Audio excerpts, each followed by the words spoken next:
Today, we are revealing two brand new, never before seen cards for the upcoming Star Wars Unlimited set, Jump to Lightspeed. If you do not want to watch the video, you just want to know about the card images, those high resolution versions are down below in the video description, and you can find those there. But let's dive in and talk about the two cards.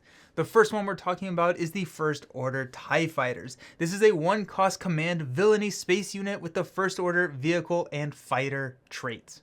That First Order tag is getting more relevant, and we'll talk about that here in a second, but first let's talk about the stats. Statted with a 2-1 stat line, and while you control a token unit, so that could be a battle droid, a clone trooper, or one of the new X-Wings or TIE Fighter token units, the TIE Fighter gets Raid 1, meaning it gets +1 power whenever it is attacking.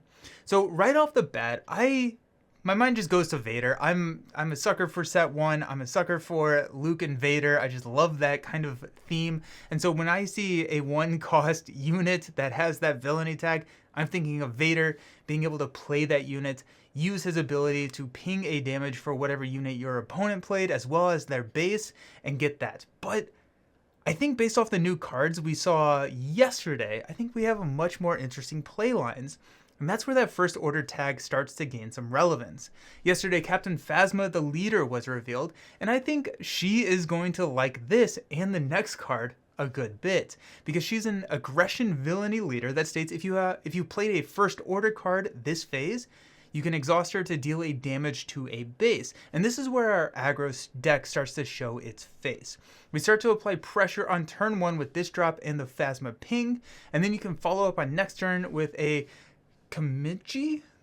The Patroller. I don't actually know how to pronounce that word. I probably should, given my love for Star Wars. But, or another token generator, something that gives you a token, and then you're looking at throwing 3 damage because of the 2 power plus the Raid 1 into a base.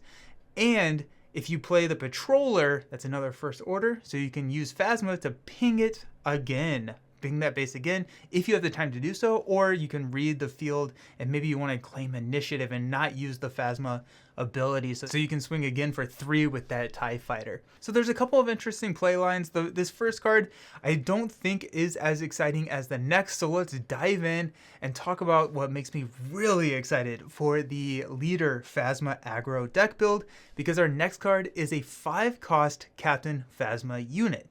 She is a 5/6 First Order Trooper and a wind blade slashing on attack ability, so immediate effect when you play her onto the field as well as an on attack, and this effect gives another First Order unit +2/+2 for the phase. So our TIE Fighter probably is not going to be around any longer for playing aggro.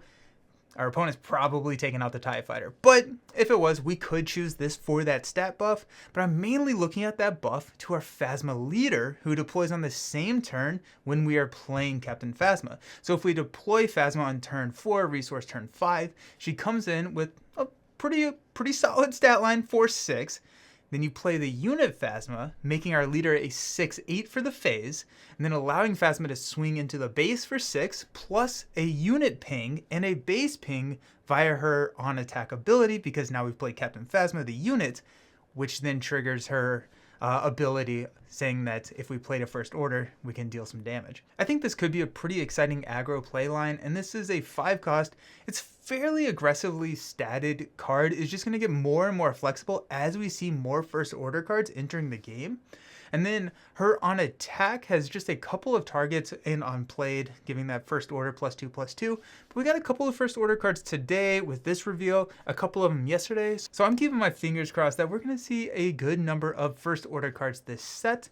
And based on how many we get, it will tell us just how efficient Phasma will be. But as of right now, I'm cautiously optimistic.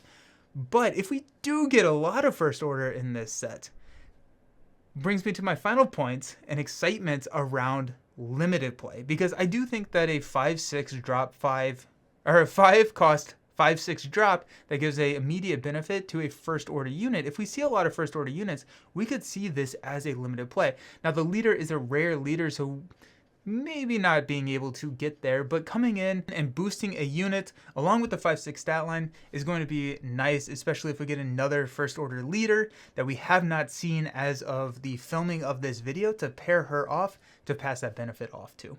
So what do you think about these two new cards? Let me know down in the comments, and I look forward to trying them out when the new set drops just here in a couple of months. Maybe like a month and a half now. So it's getting really close. Thank you all so very much for watching. I appreciate y'all, and we'll see you next time. Peace.